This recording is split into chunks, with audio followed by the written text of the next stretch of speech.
Buenos días para todos y todas. Me presento. Mi nombre es Karen Sierra, licenciada en Ciencias Sociales.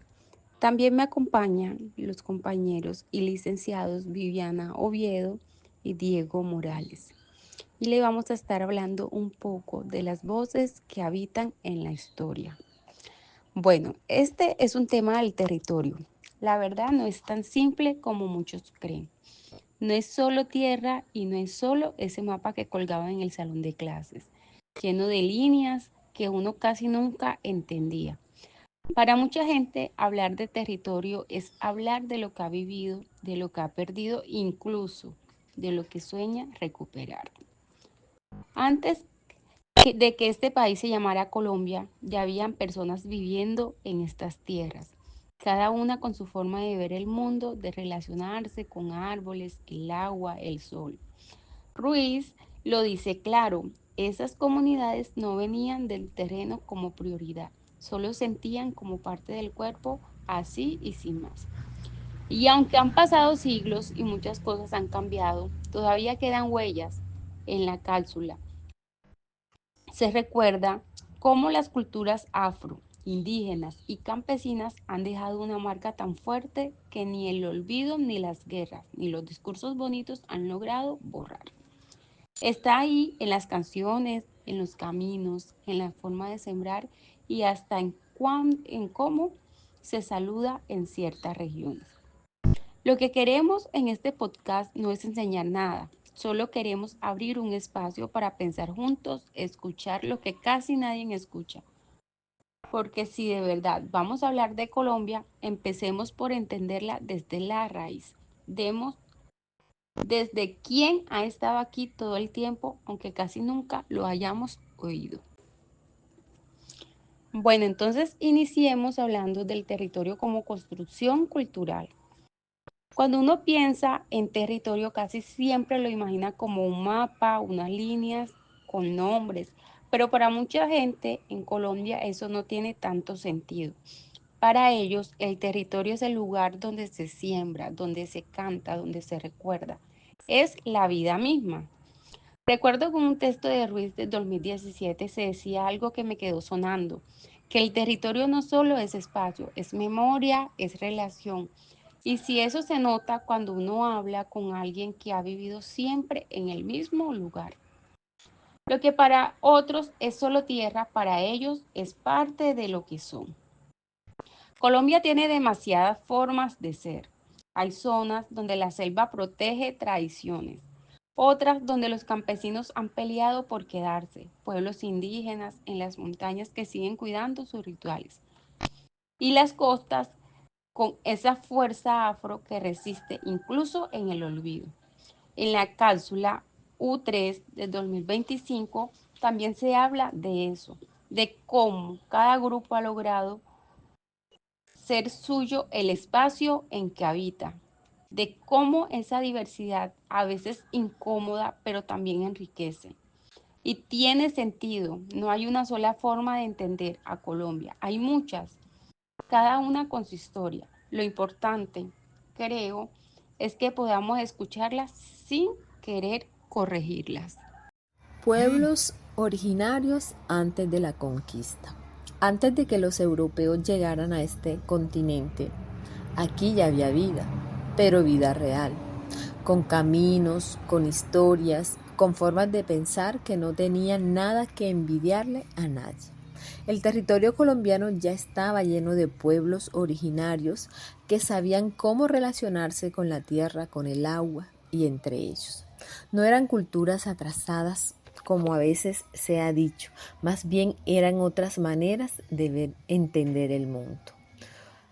Lo podemos ver, por ejemplo, con los Taironas. Allá en la Sierra Nevada dejaron huellas como la ciudad perdida, que no solo es ruina, es prueba de que sabían cultivar, construir, organizarse. Más al sur, en las riberas del Sinú y del San Jorge, estaban los sinúes, que vivían en torno al agua y la pesca, con ritos propios y una religión fuerte. Y sí, uno va al Chocó Todavía se siente esa conexión que tenían los emberas y catillos con la selva. Resistieron a la invasión y lo siguen haciendo. En el sur, pueblos como los pastos y los inga no han perdido su lengua. Y en el centro del país, los chibchas o muiscas crearon una organización política bien armada con roles, tributos y hasta respeto por los ciclos de la naturaleza, como recuerda Ruiz en el 2017.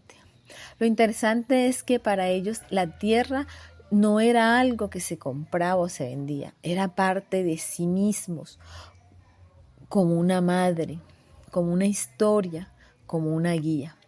Por eso, cuando llegaron los colonizadores, no fue solo una guerra, fue una ruptura muy profunda. Perdieron soberanía, sí, pero también perdieron parte de lo que eran. Y lo más fuerte es que aún no terminan. Hay territorios que siguen siendo despojados. Los afrodescendientes y campesinos, raíces de resistencia. Cuando se habla de quienes han construido este país desde abajo, casi nunca se menciona a los afrodescendientes y campesinos, pero ahí están, con sus manos, con sus voces, con su historia. Muchos llegaron arrancados de su tierra, atraídos desde África como esclavos. Otros nacieron en medio del monte, aprendiendo a sembrar desde niños. Ninguno la tuvo fácil. En regiones como el Chocó, San Andrés o el Valle del Cauca, las comunidades afro no solo resistieron a la esclavitud, también crearon culturas fuertes, marcadas por la música, la lengua, la cocina y sobre todo por una relación muy especial con la tierra. Como se recuerda en la cápsula U3 del 2025, el Chocó sigue siendo uno de los lugares donde más se siente ese vínculo a pesar de todo lo vivido. Allí se sigue sembrando, cantando, creyendo. Y los campesinos por su parte han estado siempre en el centro de todo, en los valles, en las laderas, en los rincones olvidados, sembrando, cuidando animales, pescando, intercambiando lo que producen. Pero también han sido los más golpeados. Como dice Van Outsal en 2009, cuando la ganadería empezó a crecer en el país, no solo cambió el paisaje, se concentraron las tierras y se dejaron de lado a quienes trabajan con las manos. Los poderosos ganaron más, los campesinos perdieron casi todo. A eso se suma el desplazamiento forzado. Colombia, uno de los países con más personas desplazadas en el mundo, y muchas de ellas viven en el campo. No es solo una cifra detrás, hay historias de miedo, de pérdida, de hogares rotos. Aún así, en cada rincón rural hay alguien que sigue sembrando, que vuelve a empezar, que no se va.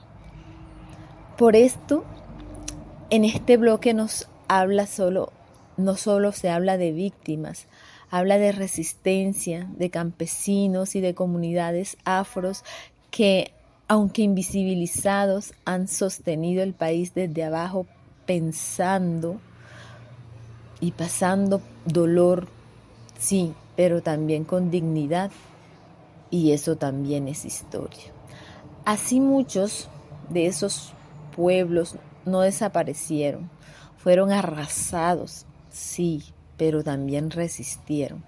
Se quedaron en silencio, escondiendo sus saberes, protegiendo su vínculo con la tierra hoy, como se dice en la cápsula U3 2025. Esa lucha sigue y escucharla es también una forma de hacer memoria. Territorio y conflicto. Hablar del conflicto armado en Colombia no es solo hablar de muertos o batallas, también es hablar de la tierra, de cómo ese lugar donde alguien cultivaba, criaba animales o simplemente vivía, se volvió campo de guerra, de miedo o de expulsión, porque sí, la tierra también ha sido víctima. Ruiz Serna dice que el territorio ha sido golpeado de muchas maneras.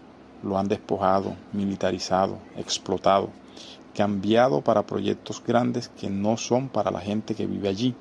Y es cierto, a veces para construir una carretera o montar una mina, sacan a toda una comunidad sin ni siquiera preguntar, como si sus casas, sus siembras, sus recuerdos no importaran. Y eso ha tenido consecuencias enormes. Según Ruiz, millones de personas, en su mayoría afrodescendientes, campesinos e indígenas, han tenido que salir corriendo de sus tierras. No se llevan casi nada, solo lo que pueden cargar. Dejan todo atrás, pero lo que más duele no es perder una casa, es perder el lugar donde se echaron raíces, donde estaba su historia. Además, hay un tema que no muchos dicen. El modelo de desarrollo también ha hecho daño. Echeverría explica que la ganadería, por ejemplo, no fue solo un negocio, fue una forma de sacar a la gente, de agrandar los terrenos de unos pocos. Bana Sudal también habla de ello. La ganadería no solo transformó el paisaje, sino también el poder en el campo. A más vacas, menos campesinos. Pero a pesar de todo esto, la gente no ha dejado de resistir. Hay comunidades que vuelven, que siembran otra vez, que luchan por recuperar lo suyo. Pero al final, el territorio no es solo tierra, es historia, es vida, es un derecho que no debería quitarse con una orden, con un arma o con un papel. Reflexión final. Para terminar, todo esto nos deja pensando, porque uno empieza hablando de territorio y acaba hablando de la vida, de lo que somos, de lo que se ha perdido y de lo que todavía se puede recuperar si escuchamos con otros oídos. No tenemos respuestas claras y eso está bien. Lo que sí tenemos ahora es una forma de mirar este país, porque entender el territorio no es solo saber dónde empieza un municipio o dónde termina una vereda, es también entender quién ha vivido allí, quién ha resistido, quién ha sido callado. A lo largo de este camino fuimos viendo que hay muchas historias que no se cuentan, historias que no caben en los textos oficiales, pero que viven en una canción del Chocó, en una abuela que siembra en las montañas, en el campesino que se niega a dejar su tierra. Esas voces, aunque parezcan pequeñas, son las que nos enseñan a mirar distinto. Como se dijo en la cápsula U3 2025, no se trata solo de reconocer la diversidad, se trata de vivirla, de entenderla y defenderla. Y como insiste Ruiz, el territorio no es solo tierra, es memoria viva.